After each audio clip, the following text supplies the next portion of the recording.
who took on a goat's eye view of the world, has been rewarded for his efforts. Because we're all completely trapped inside our own brain, our own perception of the world. I can't make this stuff up. Thomas Thwaites had a set of prosthetic legs built and spent 3 days living among goats in the Alps. He did it because he wanted a simpler life. And he says it was fascinating. A little bizarre, though. Thwaites co-won an IG Nobel Prize for Biology with another man who tried living as several different animals. The IG Nobel Awards. The IG Nobel Awards honor research that may seem bizarre or amusing, but actually provokes thought. Don't watch the video. You try and read this. Keep saying that my Frogman footage is fake, and I'm gonna get proof that the Frogman exists. Morning, sunshine! We're in. Let's do this thing. Do you have something to say about Frogman? Frogman, that's what put Loveland on the map. So are you a Frogman fan? That brings you folks to town? We're actually making a documentary. Is he an ancient god? I'll let you look around, though, and just take it all in. I did put up a video about the first Frogman Festival. You can find that elsewhere on my channel. And I just found out, we got here kind of early, and we left early because we had some other stuff to do. And I found out that Jacob the Carpetbagger showed up. Well, heck, he was probably there while I was there, and I missed him, and then we left. I know he got there late. But I love that guy, and he put up one heck of a video about the Frogman Festival. In fact, if you're going to watch just one video, stop watching this one, go watch Jacob the Carpetbagger. I was glad to see live animals again this year. I felt like they had a smaller display than last year, but it was still cool that they had these, and I was impressed that there were some brochures about the local parks and all. I thought if you were a kid and you came to this, sometimes actual animals are just as exciting as seeing a cryptid. But anyway, yeah, they had a nice big floor. Like I said, we got there early. Do you have something to say about Frogman? Frogman, that's what put Loveland on the map. So are you a Frogman fan? That brings you folks to town? We're actually making a documentary. Is he an ancient god? Or is he an ancient alien, maybe? Or is he a big frog trying to get his rocks off? So, Dallas, do you have anything to say about what you're really trying to accomplish here? I want the world to know the truth about Frogman. And in fact, it was kind of tough to film later on in the day, so I mostly took pictures. Lots of great vendors, lots of great art. I was mostly here for the authors. There were some really interesting people who have written books that I wanted to stop and say hi to, pick up a book or have them sign my book. Lots of great costumes too, by the way, as you can see. And there's the entrance. You came in, it was $20, around $20 this year for a basic ticket, which was a bit more than last year, but I still thought $20 was a great deal for what you got.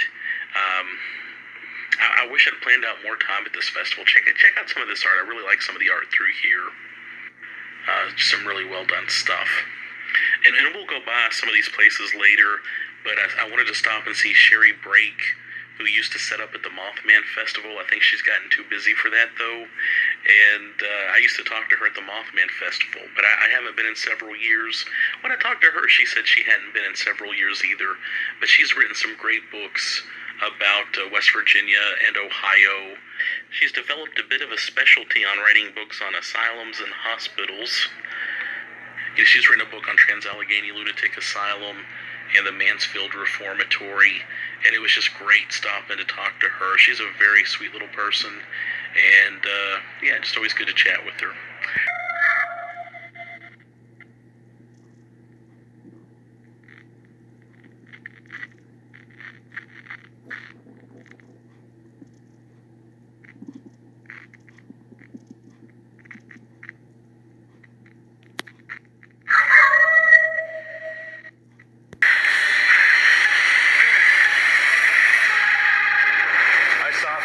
as a kid, and what I saw was a real thing. I think it's time for you folks to head on home. I know what I saw that day. And I'm gonna get irrefutable proof.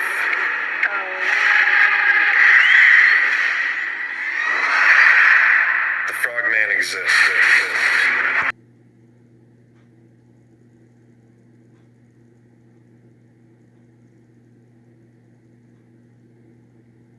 And he signed. I had several maps that I had him sign, and he was super nice about it.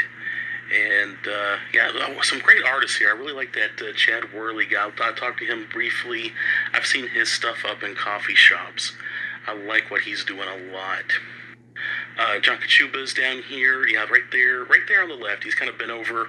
I stopped and talked to him. He's written, he edited and did the intro to a series of ghost books and wrote several himself, and he's just a super nice guy. More great art, as you can see. A little young fella over there had written kind of a young adult kind of book about a guy on a cryptid adventure, and he was really nice and had done his own art in it. It was really good. James Willis was here. I did not have a chance to talk to him this year. I did last year. I talked to him quite a bit. I feel like I bump into him quite a bit too. He's written some fun books, mostly on Ohio. He's done some stuff in Indiana too, and just a guy who, he cares about what he's writing about, and he always writes an interesting book. James Willis, look him up if you're not familiar with him. Lots of podcasters here. The people from Erie Travels, the Erie Travels podcast were there. Really like them. They wrote a book, Erie, Florida, also Erie, Appalachia. God, there's another book or two in there, but there are more people that have just written good books and done their research, and they make their books interesting. And I was really glad to chat with them, and I've been binging their podcast ever since. Just a well-done podcast, and they do really good books too. Ladies and gentlemen, in order to achieve an R rating today, a motion picture must contain full frontal nudity, graphic violence, or an explicit reference to the sex act. Since this film has none of those, and since research has proven that R-rated films are by far the most popular with the movie-going public, the producers of this motion picture have asked me to take this opportunity to say, fuck you.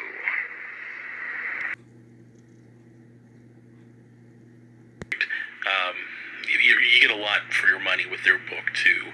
So just several good authors, and as you can see, lots of interesting vendors here too. One of the reasons we left a little bit early and only allowed a few hours for the actual festival, we had never been to Loveland before, and I wanted to go and see the rest of the town. We didn't make it to the castle, but we went downtown, and it is a spectacular little city. And I'm upset. If you're from Loveland and you know me, why didn't you tell me about Loveland before? It's a great town. And we were comparing it to Point Pleasant, which is a town that was pretty much on the brink of, well, it was having a hard time. And the whole Mothman thing has really revived it. Loveland has a lot going for it. And plus, they've got the Frogman and the Frogman Festival now. Oh, this guy was great. His comic book, he also does Sham Comics. He had taken some old, kind of classic comics that are in the public domain and sort of reworded them to fit a Mothman and a Frogman, a couple of Frogman and a couple Mothman stories. There's the Erie Travels people. They were a lot of fun. Again, I love this podcast. It's my new favorite podcast. They take cryptids and ghosts and UFOs seriously, but they're also very witty. Oh, Frogman. Alright, film in the woods.